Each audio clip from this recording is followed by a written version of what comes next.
নমস্কার আমার প্রিয় বন্ধুরা বা যারা দেখছেন সবাইকে, আমি চিনি, যাদের চিনি না সবাইকেই বলছি আজকে আমার মেয়ের আবার একটা টিফিনের আবদার এসছে, সেটা হচ্ছে মোমো। তার জন্য দেখুন আমি যে কাজটা করব, কড়াই নিয়েছি, কড়াইতে তেল দিয়েছি, গ্যাস ধরাইনি, ধরাবো। আর এই যে চিকেনটা কিমা করা আছে, এর মধ্যে আদা বাটা, পেঁয়াজ বাটা, রসুন বাটা, লবণ, গোলমরিচের গুঁড়ো ইত্যাদি দিয়ে মেশানো আছে। আর এই দেখতে পাচ্ছেন, এটা আমি আটা মেখে রেখেছি, কারণ ওকে ময়দাটা খুব একটা দিই না, ওর ময়দা খাওয়াটা বারণ আছে, তাই আটা মেখে রেখেছি, একটু গোলমরিচ দিয়েছি, একটু লবণ দিয়ে মেখে রেখেছি। আর যেটা করব সেটা হচ্ছে এই আলুটা ছাড়িয়ে রেখেছি, এটা আর একটু ধুয়ে নেব, ধুয়ে এই যে গ্রেটারটা রয়েছে এটা দিয়ে গ্রেট করে এর মধ্যে মিশিয়ে নেব, তাহলে কি হয়, স্টাফিংটা আরও বেশি টেস্টি লাগে। আমাদের সাথে থাকুন। কড়াইতে আমি আলুটা ঘষে দিয়ে দিয়েছি, সুন্দর ভাজা ভাজা হয়ে যাচ্ছে। এর মধ্যে এবার চিকেনটা দিয়ে দেব, এর মধ্যে একটু লবণ দিয়ে দেব। লবণটা দিলে আলুটা আর একটু তাড়াতাড়ি সেদ্ধ হয়ে যাবে।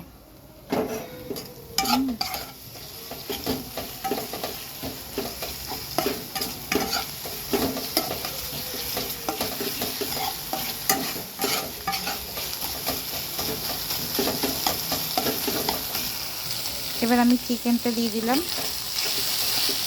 চিকেনটা দিয়েও বেশ ভালো মতো, অল্প আছে না, চিকেনের মধ্যে আগে থেকেই সব দেওয়া আছে, পেঁয়াজ, আদা বাটা, রসুন বাটা, লঙ্কা, গোলমরিচ। অ্যাকচুয়ালি লঙ্কাটা দিইনি, মেয়ে খাবে বলে।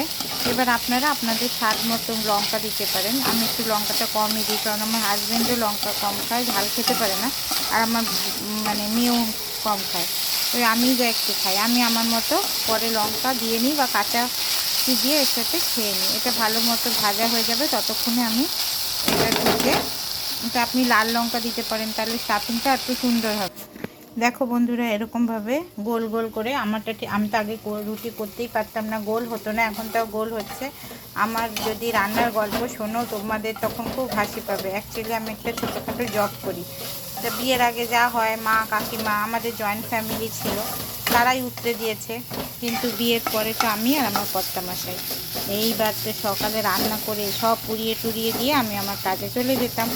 সেই এক হাসির গল্প, যদি শুনতে চাও কোনো সময় আমায় বলো, আমি তোমাদের সঙ্গে আমার সেই গল্প শেয়ার করব। যাই হোক, এইবার এরকম ভাজা হয়ে গেল, মোটামুটি আমার পুরো রেডি, আমার পুর ভরার জায়গাও রেডি, এবার পুর ভরা বাকি। চলো তাহলে পুরটা ভরে ফেলি।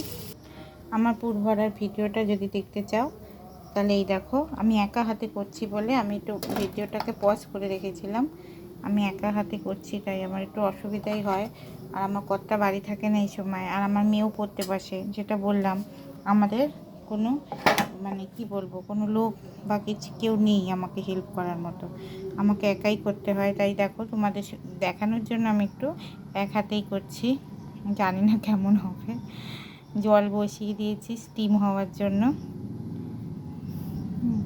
বলতে পারো যে দিদি এটা কেমন হলো, কিন্তু দেখো এক হাতে এর থেকে বেশি আমি ভালো করতে পারছি না। আর এই দেখো আগেরগুলো করেছি। যাই হোক, এই যে আমার চা ছাড়া তো আমার চলবেই না, আমাকে সারাদিনে কিছু খেতে দাও না দাও, চা অন্তত দিও, চা খেলেই আমি শান্তি। আর এই আমার ট্যান মোমো আমি উল্টে দিয়েছি মাঝখানে একবার, সেটা তোমাদের সাথে দেখানো হয়নি। আর অবশ্যই মোমো বা এই ধরনের কিছু করতে গেলে আগে একটু অয়েল ব্রাশ করে নেবে প্লেটে, তাহলে উল্টাতে সুবিধা হবে। এটা দেখো আটার মতো, ও হচ্ছে আমার মাম্মারও পড়াশোনা হয়ে গেছে, ওকে এখন আমি মোমো খেতে দেবো। ও আর আমি দুজনেই এখন আমরা মোমো খাবো। চাটা ঢেকে দিলাম, এবার সার্ভ করব। আমার ফাইনাল লুক, এই দেখো আমার মোমো তৈরি হয়ে গেছে। এটা টমেটো সস আর এটা চিলি সস। এবার আমার মাম্মাম খাবে। ওকে টাটা, বাই বাই, ভালো লাগলে সাথে থেকো।